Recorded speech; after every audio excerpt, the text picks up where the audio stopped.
I don't know that, that what I did was the answer, but all I know is that I had a good career and it really worked. Yeah.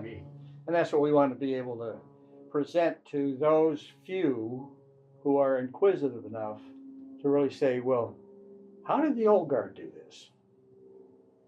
What was it? So, I'm having fun.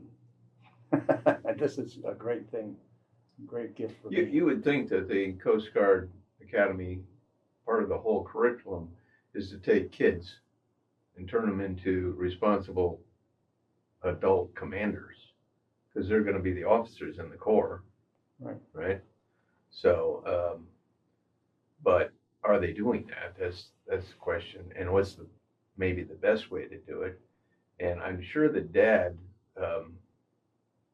when he was at the academy, he had thought that all out. He wanted his people to be ready to go as soon as they got out of the school. You quit being a student. We can tell you that for a fact. Yeah. Okay, we were on the receiving end. Right. Exactly. Well, my philosophy in the academy was that we make it tough enough at the academy so that when you go into the service, it's easier than not. These people who want to seem to make everything easier at the academy, and then the guys get surprised that they have to put in 44 hours or they have to whatever. That seems wrong to me. If you've done 60 hours a week at the Coast Guard Academy working your fanny off, then when you go on the job and it's less than that, then it's a piece of cake. I just prefer to make things tough to start with.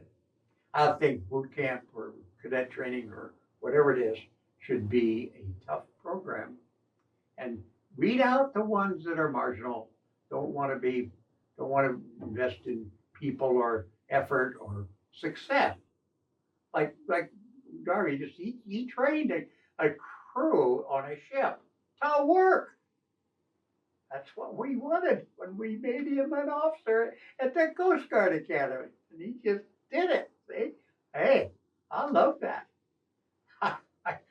And of course, when you're my age and you talk to as many people as you have, I train them all.